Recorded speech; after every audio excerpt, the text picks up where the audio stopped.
Hello, this is Miss Julia from Head Start Preschool, and this week, our theme in preschool, some of us will be doing homes and families, learning about the importance of our homes, talking about the differences of our homes and the different kinds of homes that we have in families.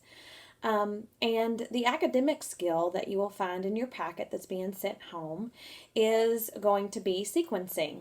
Sequencing is a very important concept for preschool children to develop since it allows children to recognize patterns and make the world more understandable and predictable.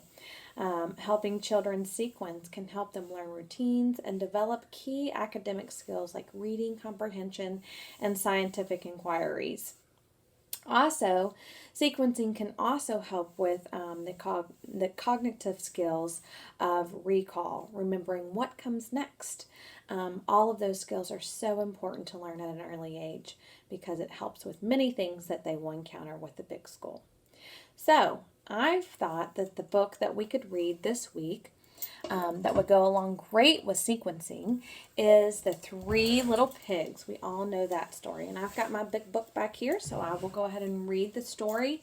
And then I will go over a little sequencing activity that you can do along with this book with your child at home. The Three Little Pigs. Once upon a time, there were three little pigs who wanted to build homes of their own. I'm going to start building my house right away, said the first little pig. His two brothers cried, "There will be time for that later. Now let's go have some fun."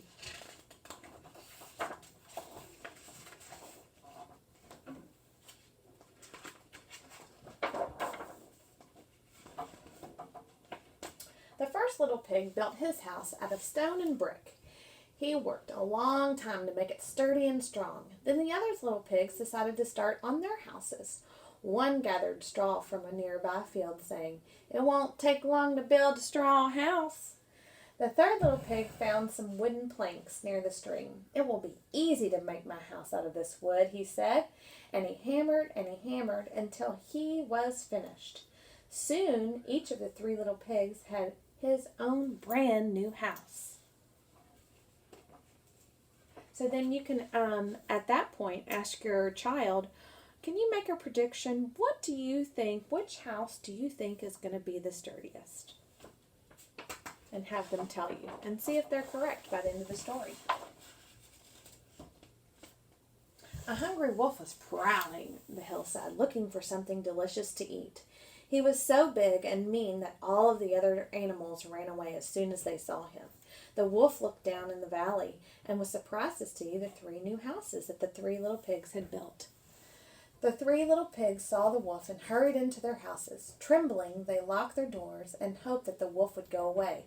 But instead, the wolf came down and stopped at the house made of straw.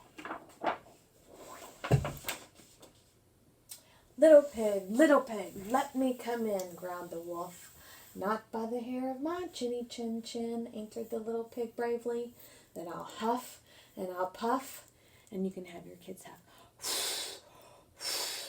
"and I'll blow your house in," cried the wolf. And he huffed and he puffed and he blew the house down very easily. The little pig slid out from under the pile of straw and ran as fast as he could to his brother's wooden house. "Lock the door!"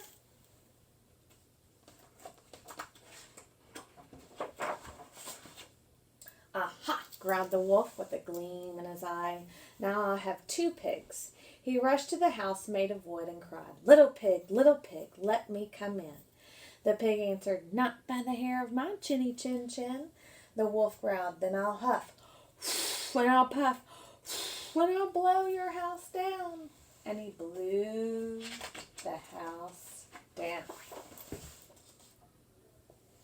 Once again, the pigs escaped the jaws of the hungry wolf. They ran to their brother's brick and stone house, and the three little pigs huddled together inside. Now the wolf was furious. Little pig, let me come in," he growled. "Not by the hair of my chinny chin chin," answered the little pig. "Then I'll huff and I'll puff and I'll blow your house in." The wolf huffed and he puffed and he blew, but nothing happened. Nothing happened that time. The angry wolf let out a terrible roar. He huffed, when he puffed, when he huffed, but the brick and stone house wouldn't fall down. Soon the wolf was so weak that he dropped to the ground. Then the wolf got an idea. He got a ladder and took it to the back of the house. The three little pigs watched from the windows, wondering what the wolf was planning on doing.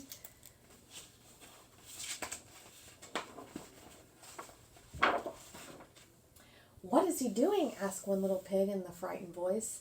"I know," answered the brother. "He's going to climb to the roof and come down the chimney."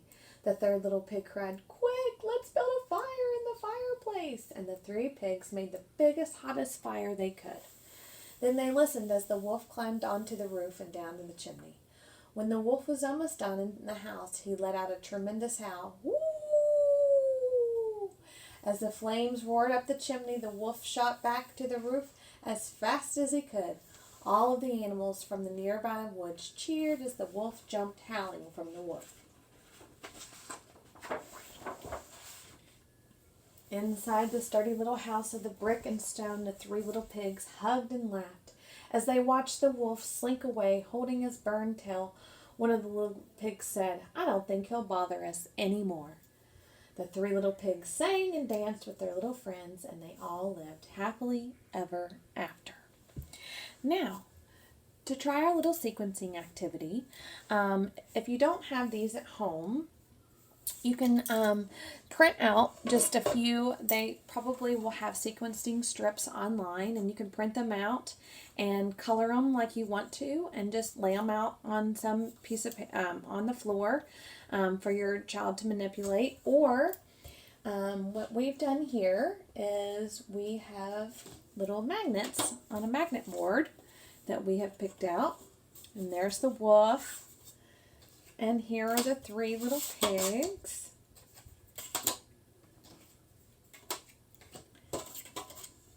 And the way sequencing goes. So here's my characters, and you can use these while you read along in your story. You can show here's the big bad wolf, and here's the three little pigs.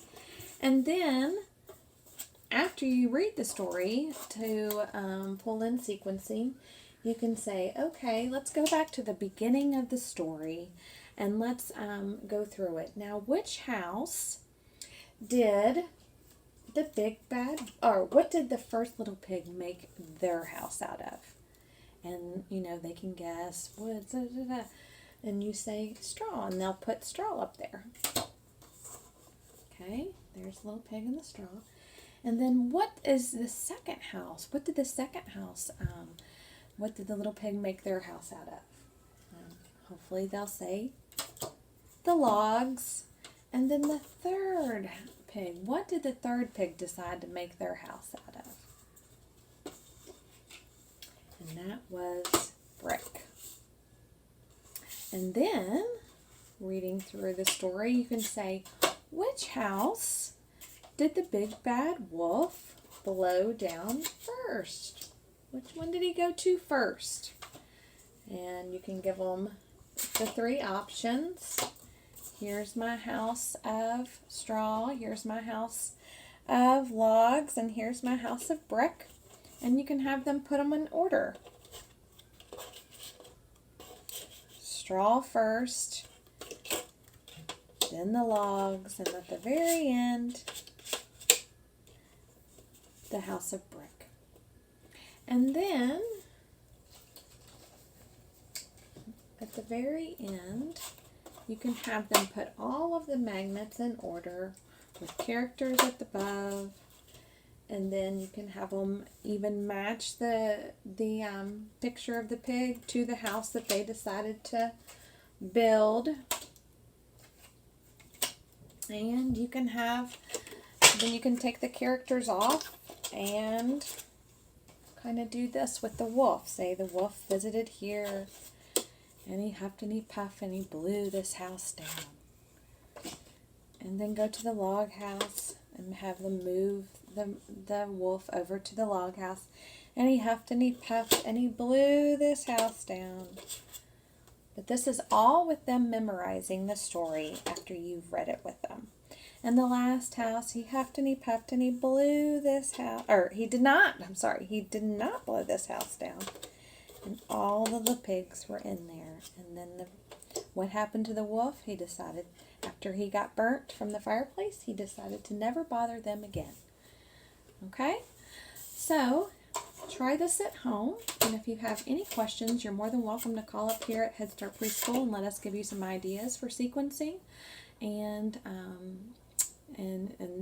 also, what's another thing that you can do that's really a lot of fun is if that you don't want to use the sequencing cards, you can have your child act out the scenes. So they can pretend you can be the big bad wolf, and you can have them be each of the pigs, or if you have siblings, you can have them be each of the pigs, and you can just kind of make it a scene like you were in the book and you are the characters of the book, and then again that sequencing will go along with just them memorizing the story. All right, well, I hope this helps, and I hope you guys have a great week and stay safe, and we'll talk to you soon. Thank you.